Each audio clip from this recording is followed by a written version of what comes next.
Ahora vamos a empezar a revisar cuál sería el proceso del diseño centrado en el usuario.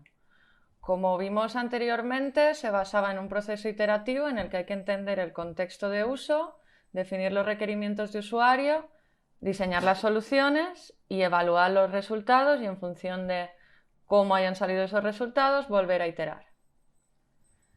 ¿Dónde está el diseño centrado en el usuario dentro de estos grandes grupos? Este diseño está aquí. O sea, tiene en cuenta negocio, tiene en cuenta usuario y también tiene en cuenta la tecnología.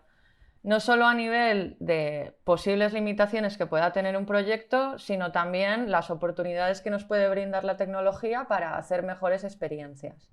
Por lo tanto, un diseñador que diseña centrado en el usuario tiene que tener amplios conocimientos en el negocio para el que está diseñando, sobre los usuarios para los que está diseñando y sobre la tecnología con la que se va a construir o con la que se podría construir la solución que está planteando. La primera metodología o proceso de diseño que vamos a ver es el proceso del doble diamante. Es un modelo de proceso de diseño que se elaboró en el 2004, se sigue utilizando y se actualizó en el 2015. Sobre todo consta de 4 fases o 4 momentos. El primero sería el de descubrimiento, el segundo el de definición, luego sería el desarrollo y por último la entrega. Estas fases tienen mucho que ver con la forma de pensar y cómo se diseña realmente, cuál es el proceso del diseño. Primero empezamos en un proceso divergente en el que tenemos que abrir nuestra mente y descubrir y tener insights de cuantas más cosas mejor, cuanto más sepamos mejor. En este punto hay que tener la mente muy abierta, hay que intentar estar lo menos sesgados posibles, aunque es complicado. Intentar que cualquier idea, cualquier insight, cualquier input va a ser positivo, porque es la fase de recogida. Luego entramos en la definición, que es un punto ya más convergente, donde empezamos a aterrizar todos estos insights que hemos aprendido o que hemos obtenido mediante el research, ¿no? Mediante la fase de descubrimiento. Nosotros vamos a tener un montón de información y es la hora de empezar a buscar patrones, a aterrizarla y a definir conceptos que para definirlos utilizamos pues personas, arquetipos, mapas mentales y otras metodologías que veremos un poquito más adelante. Una vez tenemos esto definido, que serían los requerimientos del usuario que veíamos antes en el gráfico anterior, volvemos a revisar el briefing, ¿no? El problem statement. Volvemos a revisar las premisas de las que partíamos, porque es posible que las hipótesis de las que partiésemos tengan que cambiar ligeramente después de este research que hemos hecho. Y es aquí cuando ya podemos empezar a pintar pantallas, definir arquitecturas, a definir el producto. En este punto volvemos a entrar en una fase divergente, porque al final no vamos a diseñar la solución de una, ¿no? La vamos a crear de forma efectiva a la primera. Lo mejor en el diseño es, pues cuanto más mejor. Probar, tener distintas pruebas, investigar a nivel visual y aportar distintas soluciones, distintas variantes que nos van a dar el mejor resultado. Una vez hemos visto cuál es la mejor solución, empezamos a aterrizar, a descartar y ya es cuando se entra a la fase de la entrega, que sería el desarrollo junto con la definición del diseño de esta solución. Y sería lo que llamamos, y conoceréis, me imagino, el mínimo producto viable. Aquí yo quería poner esta gráfica porque a veces confundimos el mínimo producto viable en el mínimo producto funcional. Recordemos que las experiencias no solo tenían que ser útiles y usables, también tenían que ser deseables, tenían que ser memorables. Si nos quedamos solo en lo funcional y en lo útil, en cumplir la funcionalidad básica de un producto, probablemente no enamoremos al usuario ni quiera volver. Estamos a un nivel en Internet ya que todos los productos tienen muchísima calidad. Entonces los usuarios cada vez demandan más y tenemos que pensar en la mínima fracción del producto que nos aporte no solo la funcionalidad, sino también la emoción. El diseño doble diamante o el proceso doble diamante se basa en 4 principios. Uno sería las personas primero. Bueno, repetimos, estamos dentro del diseño centrado en el usuario, por lo tanto, las personas van primero. Otro de los principios muy importantes que quizá en el diseño tradicional no se utilizaba y fue un cambio es colaborar y co-crear. No solo entre diseñadores, es que los grandes egos de los diseñadores que había antes, sino la idea de colaborar con otros integrantes del equipo, de colaborar con negocio, de colaborar con desarrollo y de colaborar con los propios usuarios o con cualquier persona del equipo que esté formando parte del desarrollo de esta solución.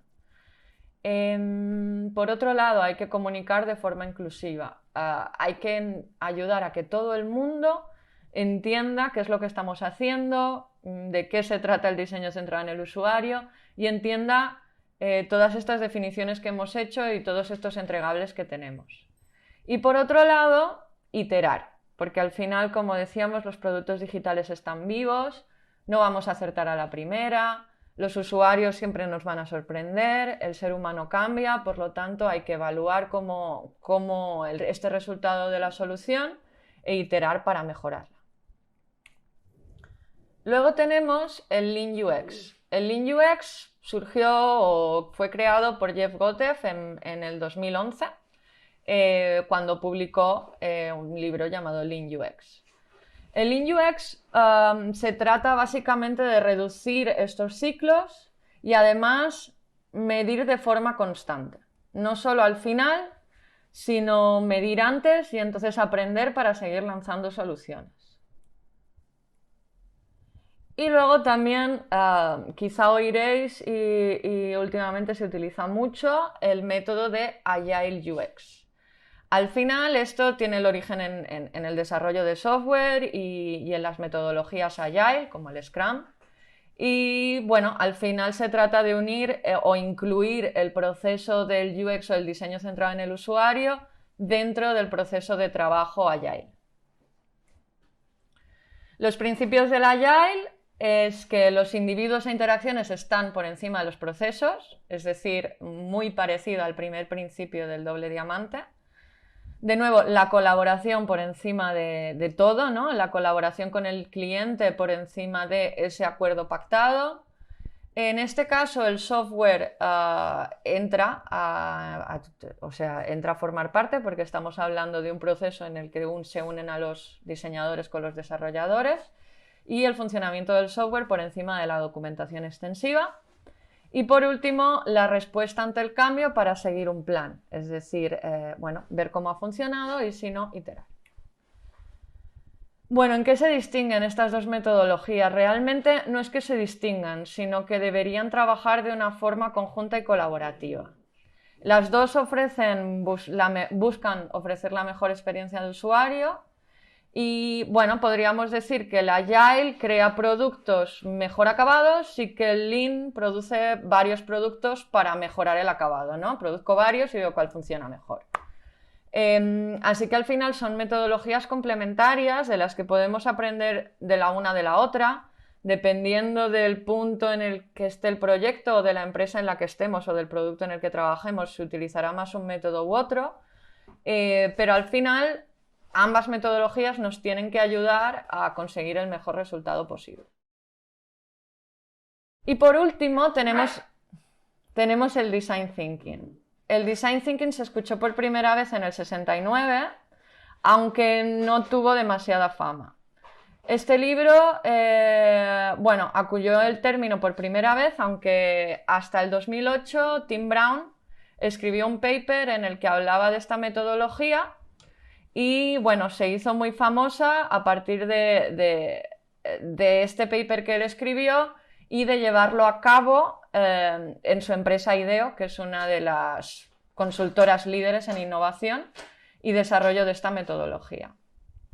El Design Thinking sigue hablando pues de lo que hemos estado hablando hasta ahora, y si veis se parece mucho al gráfico del diseño centrado en el usuario, ¿no? Primero tenemos que empatizar, luego tenemos que definir, luego tenemos que idear soluciones, prototiparlas y testarlas.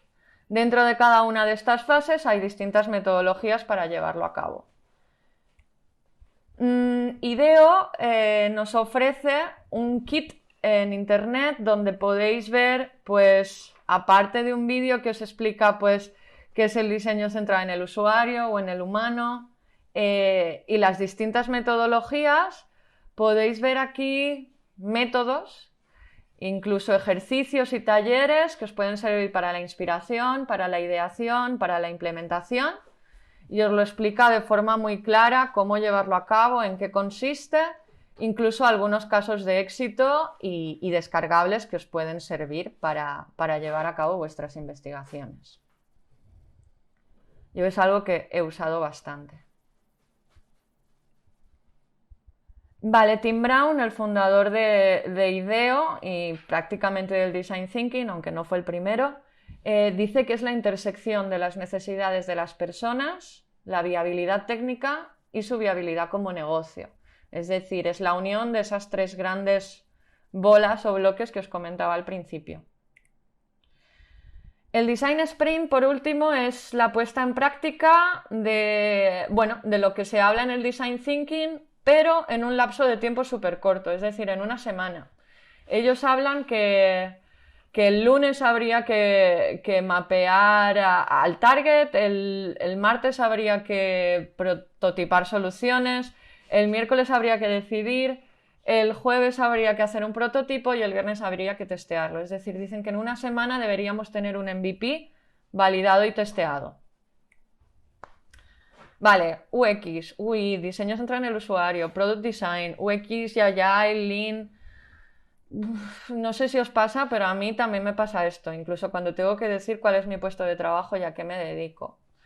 Al final, no nos volvamos locos, lo mejor es o todo a la vez o dependiendo de la fase utilizar o decidir un método u otro. Al final el Design Thinking nos ayuda a explorar, el Lean UX nos ayuda a diseñar las cosas correctas y el Agile nos ayuda a diseñar de forma correcta. Y aún hay más. Ahora se está hablando del growth y del escalado, del growth hacking o del diseño para crecer, para que crezcan tus canales, que crezcan tus leads. Entonces, bueno, hay este gráfico que une todas estas palabritas que os he ido hablando. Pero si veis, se habla del Design Thinking, se habla de Lean, se habla de Agile y se habla de growth hacking. Y al final no es más que identificar una necesidad, desarrollarla y testearla e ir iterando siempre en esa necesidad. Por lo tanto, las metodologías en generar innovación serían el Design Thinking y el Design Sprint. Las que nos sirven para testear pues serían el Lean Agile, el Design Sprint, y para proyectos con los que estamos trabajando con desarrollo, una buena manera es trabajar sobre metodologías Agile. Al final depende de lo que queramos lograr, del tiempo que tengamos, de la capacidad de nuestro equipo y del tipo de proyecto que estemos haciendo. Vale, y hasta aquí las distintas formas de llevar a cabo el proceso de diseño. Continuaremos con el entendimiento del contexto de negocio, el primer gran bloque del entendimiento del contexto.